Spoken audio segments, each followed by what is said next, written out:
नमस्ते बच्चों। आज हम पढ़ेंगे पाठ 10 मिले सुर मेरा तुम्हारा। पहले भाग में आप वीडियो देख चुके हैं। इस भाग में हम पाठ से संबंधित नए शब्द और उनके अर्थ जानेंगे। जैसा कि हर बार अपनी पेंसिल से आप निकालते हैं और करते हैं रेखांकित। तैयार हो जाइए। उससे पहले चैनल को सब्सक्राइब कर लें ताकि आने वाले पाठ की वीडियो आपको पहले से ही पता चल जाए। चलिए पाठ शुरू करते हैं। तो पहले भाग में, पहले वीडियो में आपने देखा, इस पाठ में बात हो रही थी हमारे देश के महान गायक पंडित भीमसेन जोशी जी की, जो कि एक शास्त्रीय गायक रहे हैं। मतलब जो क्लासिकल म्यूज़िक होता है, क्लासिकल सिंगर। यहाँ पर शास्त्रीय गायन का अर्थ ही यही है। शास्त्रीय गायन मतलब क्लासिकल म्यूज़िक। तो ये एक परंपरा रही है हमारे देश में। परंपरा हम कह सकते हैं, जो लेगेसी है उसको, प्रथा को आगे बढ़ाते हुए एक जनरेशन में पीढ़ियों का अर्थ होता है जनरेशन। वो एक जनरेशन से दूसरे जनरेशन तक जाते रहते हैं। एक के बाद दूसरी आने वाली पीढ़ी भी उसी से जुड़ जाती है। तो इस तरह से इस पाठ में कैसे बताया गया है पंडित जी के बारे में, उनके बचपन से लेकर आखिर तक हम इस पाठ में जानेंगे। तो निकाल लीजिए अपनी अपनी पेंसिल और तैयार हो जाइए जल्दी से नए शब्द जानने के लिए। उत्तरी कर्नाटक के गडाग में जन्मे पंडित भीमसेन जोशी को संगीत बचपन से ही आकर्षित करने लगा था। कर्नाटक तो आप जानते ही हैं, जिसको आप कर्नाटका भी बोलते हैं। उत्तरी इसलिए बोला गया कि कर्नाटका का नॉर्थ भाग, जहाँ पर उनका जन्म हुआ, क्या जगह का नाम है, गडाग। और पंडित भीमसेन जोशी जो थे, उनको संगीत बचपन से ही आकर्षित करने लगा था। संगीत का अर्थ है म्यूज़िक।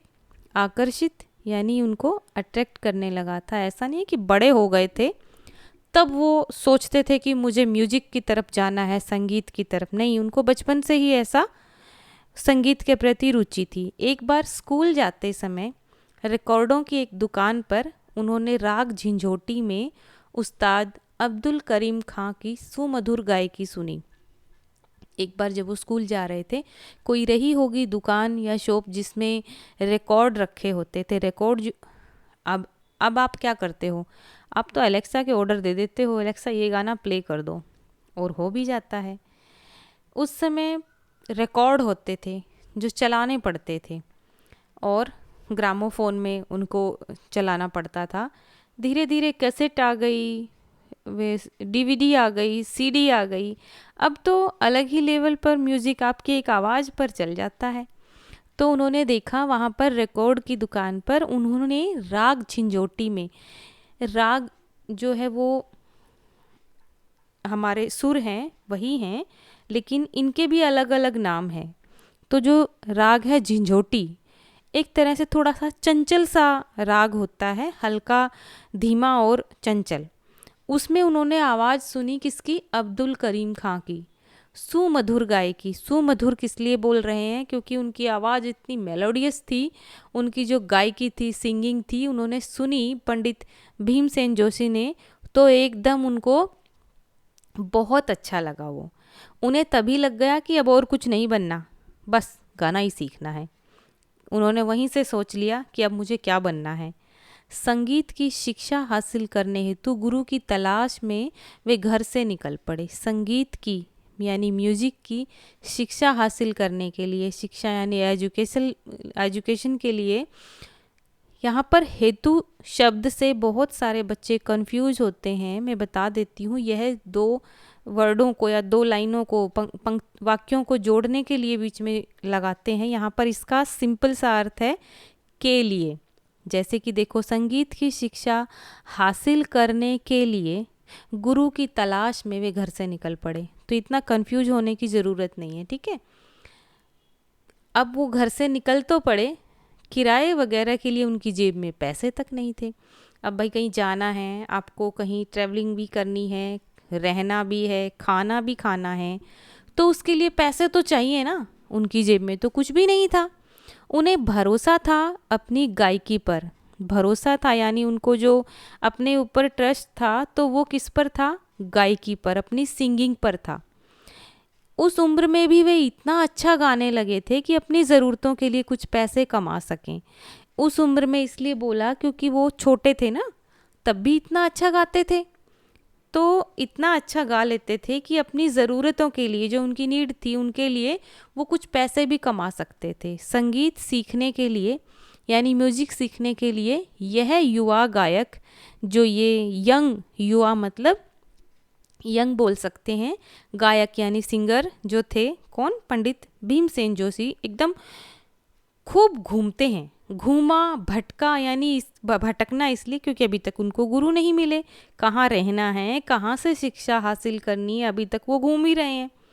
कहाँ कहाँ घूम लिए, पुणे, मुंबई, ग्वालियर, लखनऊ, रामपुर, कोलकाता, दिल्ली, जालंधर और ना जाने कहाँ कहाँ। ये तो कुछ शहरों के नाम हैं, पता नहीं कितना घूमे वो। 1940 तक, 1940 तक उन्होंने जिन संगीतकारों से, जो म्यूजिशियन थे या जो सिंगर थे, उन्होंने कुछ ना कुछ उनसे सीख लिया, क्योंकि वो इतने शहरों में गए तो इतने लोगों से मुलाकात हुई, कुछ ना कुछ तो सीखने को मिला ही ना। तो उन्होंने कुछ ना कुछ उनसे सीखा। उनमें किस के कौन कौन थे? राजा भैया पूंछ वाले, पूंछ वाले, पूंछ वाले नहीं, पूंछ वाले, बड़ा ऊ की मात्रा नहीं है, छोटे ऊ की मात्रा है, पूंछ वाले। हाफिज़ अली खां, भीष्मदेव चटर्जी, पहाड़ी सान्याल, मुश्ताक हुसैन खां आदि शामिल थे। इनसे उन्होंने कुछ ना कुछ तो सीख लिया संगीत के बारे में, क्योंकि उनको संगीत में रुचि थी, तो संगीत की ही तो शिक्षा हासिल करनी थी उनको। तो ये जो उनको मिले, अलग अलग शहरों में जो संगीतकार मिलते गए, उनसे कुछ ना कुछ वो सीखते गए। जालंधर में उनकी भेंट, भेंट का अर्थ है उनकी मुलाकात, उनकी जो मीटिंग थी वो किससे हुई?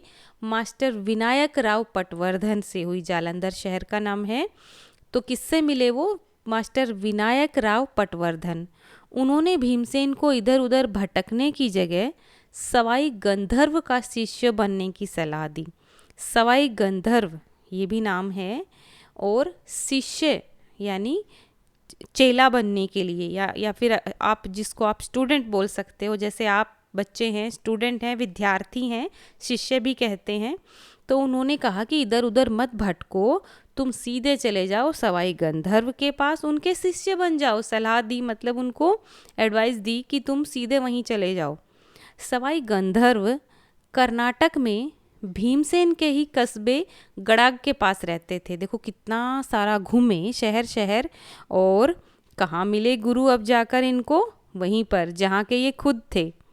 अगले 5 साल यानी नेक्स्ट 5 ईयर भीमसेन ने इन्हीं गुरु की सेवा करने और उनसे मुख्य रूप से 3 राग, तोड़ी, मुल्तानी और पूरिया सीखने में खर्च किए। ये जो राग हैं ये एक नहीं है कि आपने एक बार म्यूज़िक में घुस गए और आप पूरा सीख गए।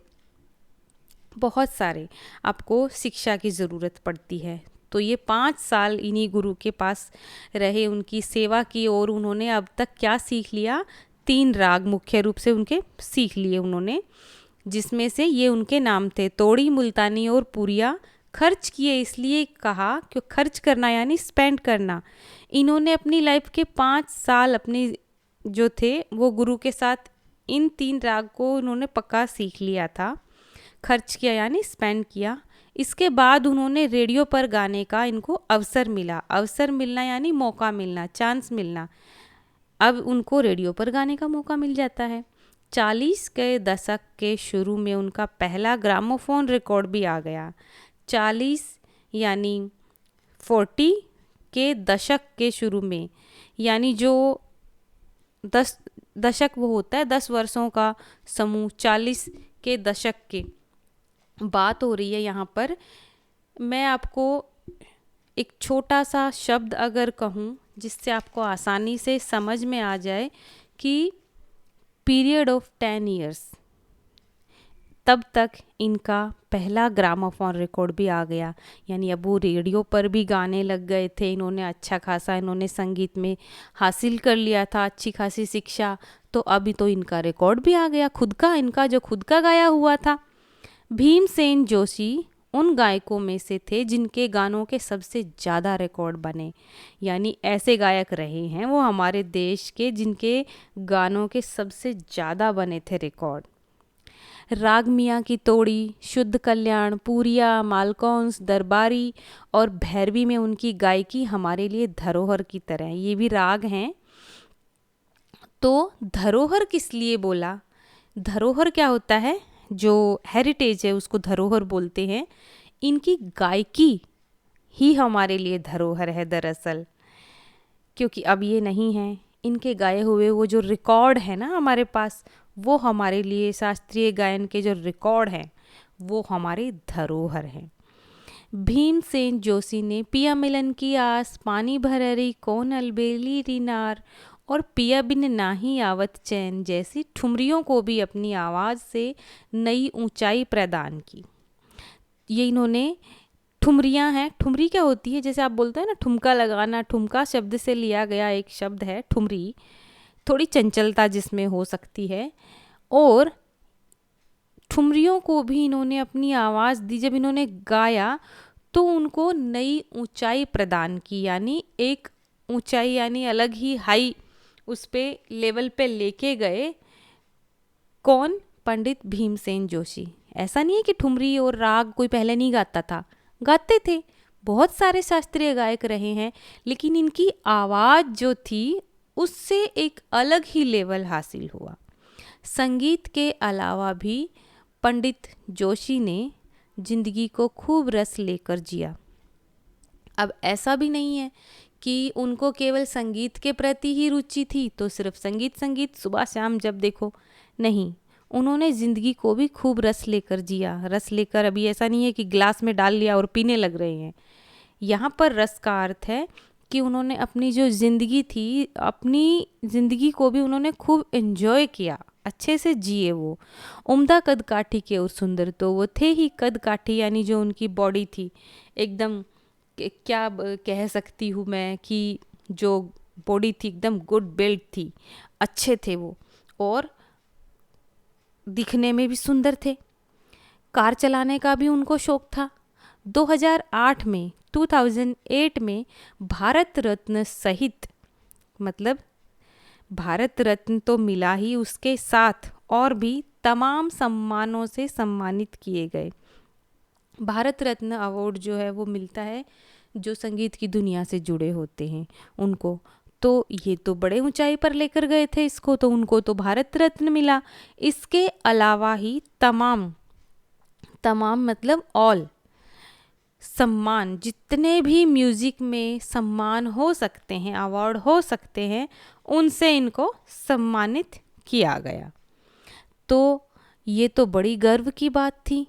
आधी सदी तक, हाफ सेंचुरी तक हिंदुस्तानी शास्त्रीय संगीत की, जो हमारा हिंदुस्तान का शास्त्रीय संगीत है, क्लासिकल म्यूज़िक है, कि दुनिया पर राज करने वाली गुरु गंभीर आवाज़ 2011 में सदा के लिए चुप हो गई। आधी सदी तक यानी लगभग हाफ सेंचुरी तक हमारी हिंदुस्तान का जो शास्त्रीय संगीत है उसकी दुनिया पर राज किया इन्होंने, लेकिन वो आवाज़ 2011 में 2011 में सदा के लिए चुप हो गई, मतलब अब उनकी डेथ हो गई। संगीत की सभाओं में अब वह दबंग आवाज़ नहीं सुनाई देती। क्यों नहीं सुनाई देती?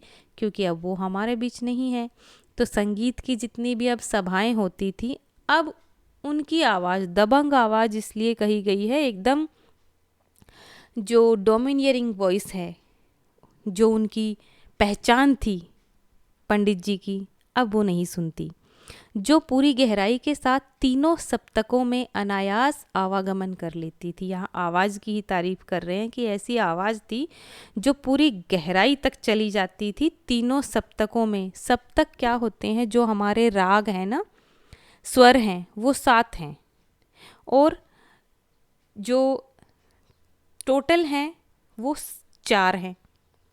तो इन्होंने तो 3 में परफेक्ट हो गए थे ये, इसलिए यहाँ पर 3 का नाम लिया गया है कि तीनों सप्तकों में उनकी आवाज़ तो अनायास ही, अनायास का अर्थ है बिना किसी प्रयास के ही आवागमन कर लेती थी, मतलब आती थी जाती थी, कोई कोई कैसे उनकी आवाज़ सुन के एकदम मंत्रमुग्ध ना हो। सुना तो जो उनकी आवाज़ है उसके सब दीवाने हो जाते थे। जब भी, आज भी, जब कभी हम किसी टीवी चैनल पर सुनते हैं, मिले सुर मेरा तुम्हारा तो सुर बने हमारा, ये गीत है। इसकी शुरुआत करते हुए हमें भीमसेन जोशी जी दिख जाते हैं। तो उनकी भाव मुद्रा और धीर गंभीर स्वर सुनकर दर्शक श्रोता झूमने पर विवश हो जाते हैं। जो उनकी भाव मुद्रा है, जो उनका मूड पोस्चर है, ये लगभग उसी का है, शायद मैं नहीं कह सकती, पर हाँ देखो इनमें इनका पोस्चर देखो, बॉडी पोस्चर, जो उनका मूड है वो एकदम कैसा होता है।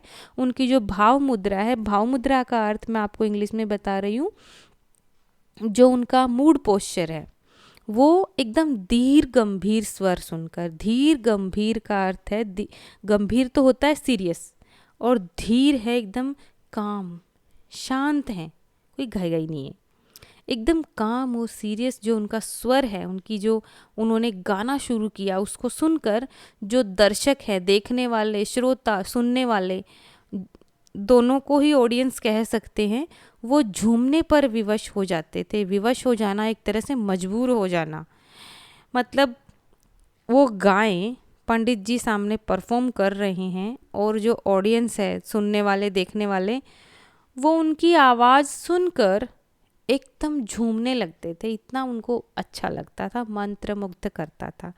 जब मैं छोटी थी मुझे याद है ये गाना टीवी चैनल पर मैंने बहुत बार सुना था, मिले सुर मेरा तुम्हारा।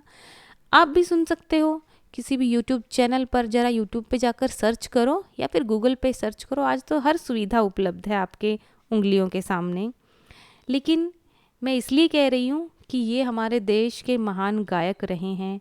आज तो आप इनका पाठ पढ़ रहे हैं, सुन रहे हैं, तो एक बार सुने ज़रूर चलाकर उस गाने को। उनकी खुद की जो उनकी आवाज़ थी वो आप सुन सकते हैं।